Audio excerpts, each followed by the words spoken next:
On July the 15th, 2008, Ronaldinho sealed a €21 million move from Barcelona to AC Milan. Another big money transfer for the former World Player of the Year, but this time the Brazilian was at a crossroads in his career.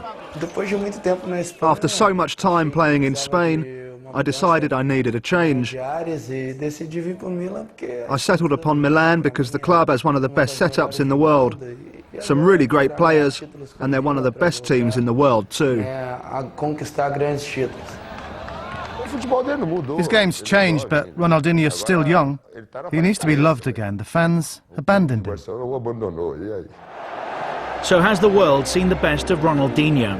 He's certainly won everything there is to win for club and country, but the old inspiration isn't there. Does the once brilliant Brazilian have the desire to prove himself once again? I want to believe that he does. I'm praying he does, because he's a spectacular player. I love watching Ronaldinho play. But my big fear is he's become much more of a showman than a footballer.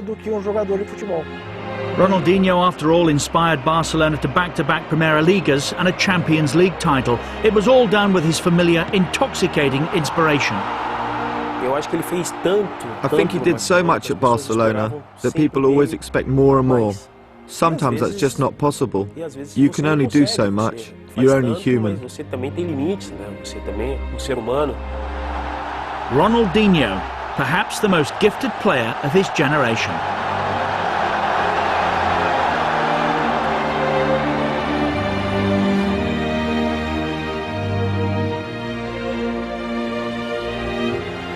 Between 2004 and 2006, Ronaldinho redefined football.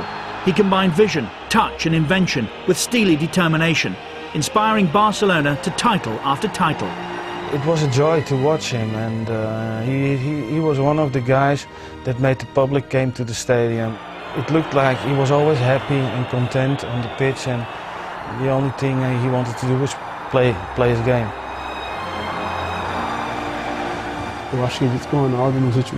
I think that no one has played as beautifully as Ronaldinho in the past 10 years. He was able to achieve those big wins, leading Barcelona to the Spanish title, helping them win the Champions League. He was able to give them that most important element, but at the same time, he'd always do it with a smile on his face.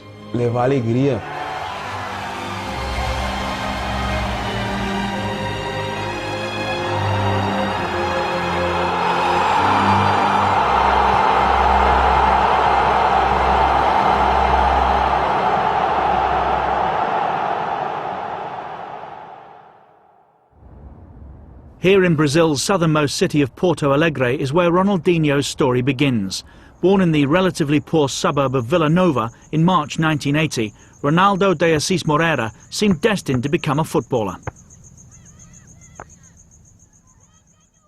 Ever since I was a little boy, I've loved playing football. It's a gift that God gave me, and I'm just happy to make a living out of it. A talent for football ran in the family. His brother Assis starred for the local club Grêmio in the early 90s until his career was cut short by injury. Assis was an important role model to his younger brother. Everyone knew about Assis at Grêmio, and he played for Brazil at every youth age group, so everyone knew about him.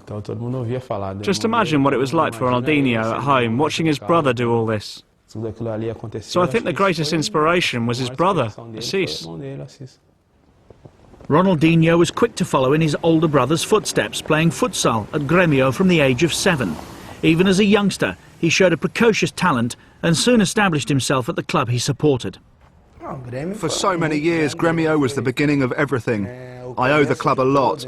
From the age of 7 to the age of 21, it was a great start in football. Were you a fan? I still am today. What he does today, he was doing back then at the age of 12 or 13. Everyone at Grêmio and in the south of Brazil knew that Ronaldinho was going to be a great player. As well as his brother, the young Ronaldinho had another hero, Rivellino, one of Brazil's stars of the 70s. I'd always watch loads of videos of him, and I'd imagine myself being Rivellino. And then I wanted to be left-footed too, like Rivellino, and then Maradona. And my brother as well. practically all my heroes were left-footed. Rivellino was, and still is, one of my biggest football heroes. For all the tricks and flicks he learned from watching his heroes, Ronaldinho was no stranger to hard work. If he could play after training had finished, then he would. We'd leave and go to Restinga, where I lived, and then play football again. His life has always been about football. Having won the Under-17 World Cup with Brazil in 1997, Ronaldinho returned to Grêmio, ready for first-team action. The teenager was an instant hit with the fans. Despite his skinny frame, he adapted to the tough regional championship well and impressed the supporters with his eye for goal and an extraordinary touch.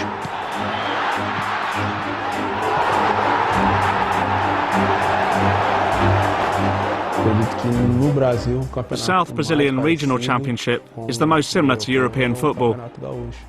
A lot less fouls are given and it's more aggressive than other championships. And I think that made a big difference to Ronaldinho's career. Like many great players, Ronaldinho produced his best performances in the biggest games. Grêmio's bitter rivals were Internacional, and Ronaldinho always excelled against them, so much so that the nation took notice.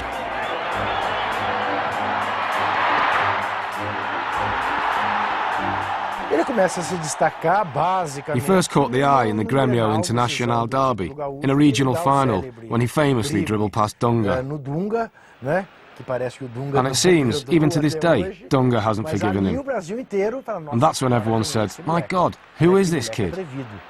What a confident kid to do that to the '94 World Cup winning captain. It wasn't long before Vanderlei Luxemburgo called him up to the Brazilian national squad, and to help him settle in, Ronaldinho was to share a room with the captain and former Grêmio teammate, Emerson. Generally, a young player's a little shy or afraid of speaking to anyone. And I think I helped him feel at home, especially as I was also from the south of Brazil and had played for the same club. He took to international football easily enough though, and he looked every inch a Brazil player when he scored in 1999 against Venezuela in the Copa America.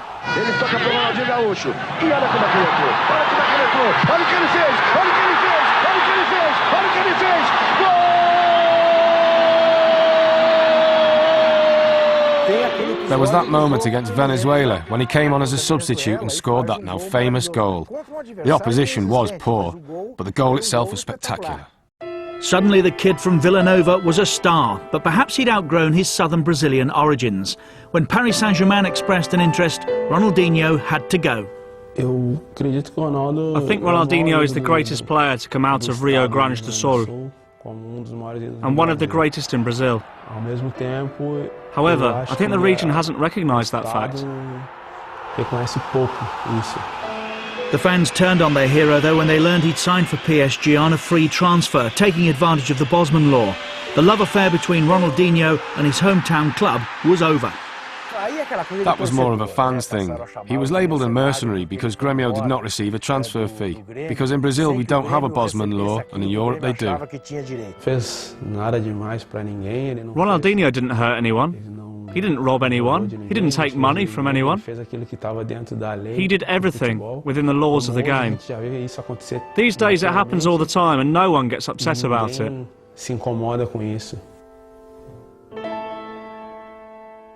After a few months in exile at Grêmio, Ronaldinho settled in the French capital surprisingly easily. He was still far from the complete player, but he showed flashes of genius that promised much for the future. Still though, there was work to be done.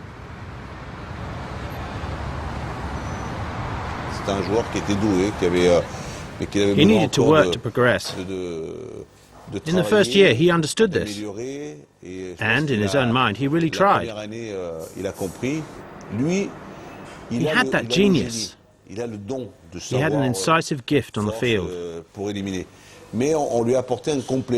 And we, the coaching staff and the fans, were helping him to become even better.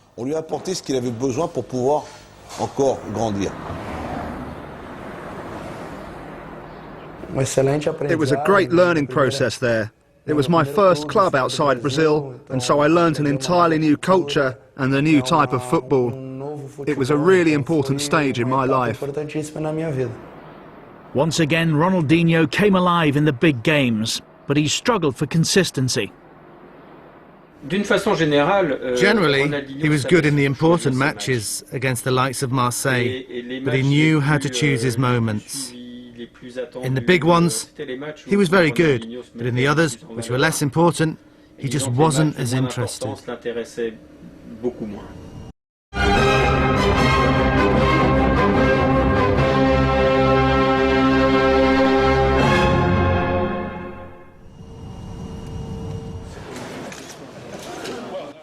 As the 4 times world champions travelled to the 2002 World Cup in Japan and Korea, the pressure wasn't as intense as it might have been. I think we left the country with little faith in us, especially from the point of view of the press, and also the fans. We hadn't done well in qualification, but we were always confident and were able to prove people wrong.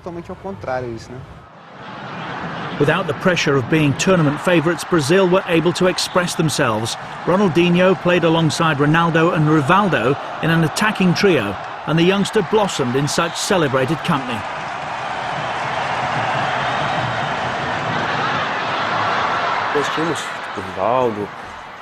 We had players like Rivaldo, Ronaldo and Cafu, and obviously other great players. And I think that helped Ronaldinho, because although it didn't take all the responsibility off his shoulders, he could at least share it with the others. And so I think he played with more freedom. It was the quarter-final against England when Ronaldinho truly left his mark on the competition. Michael Owen opened the scoring for England before a brilliant run from Ronaldinho led to Rivaldo's equaliser on the stroke of half-time.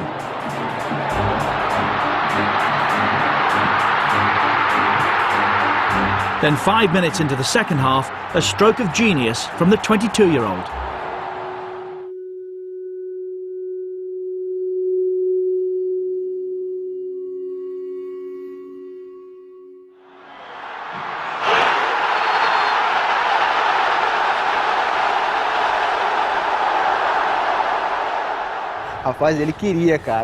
I'm telling you, he meant it. All of us argued about it for ages.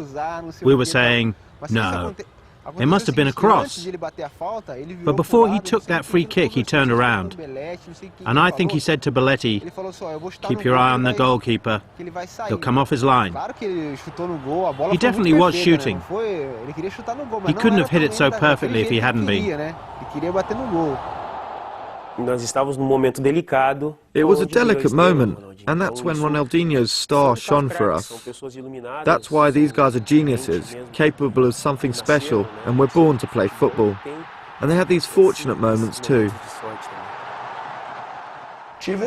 I was fortunate enough to score that fantastic goal and help Brazil win the World Cup. Despite later getting sent off for a foul, Ronaldinho's goal had restored belief to a shaky Brazilian side. Admittedly, he was stupid getting sent off against England, but then he did score that ridiculous goal. And that was in a game where the whole country thought we'd lose, because we thought England were better than Brazil. Brazil never looked back. They overcame Turkey in the semi-finals, which meant they were to face Germany in the final. 2 goals from Ronaldo gave the Brazilians a 2-0 win and a record 5th World Cup. Ronaldinho was voted the tournament's best midfield player. The youngster from Porto Alegre had come a long way. Becoming a World Cup winner was a dream come true. As soon as I started playing football, I'd imagine myself in a Grêmio shirt and then in a Brazil one. And then I'd picture myself winning the World Cup with Brazil, so it really was a dream come true.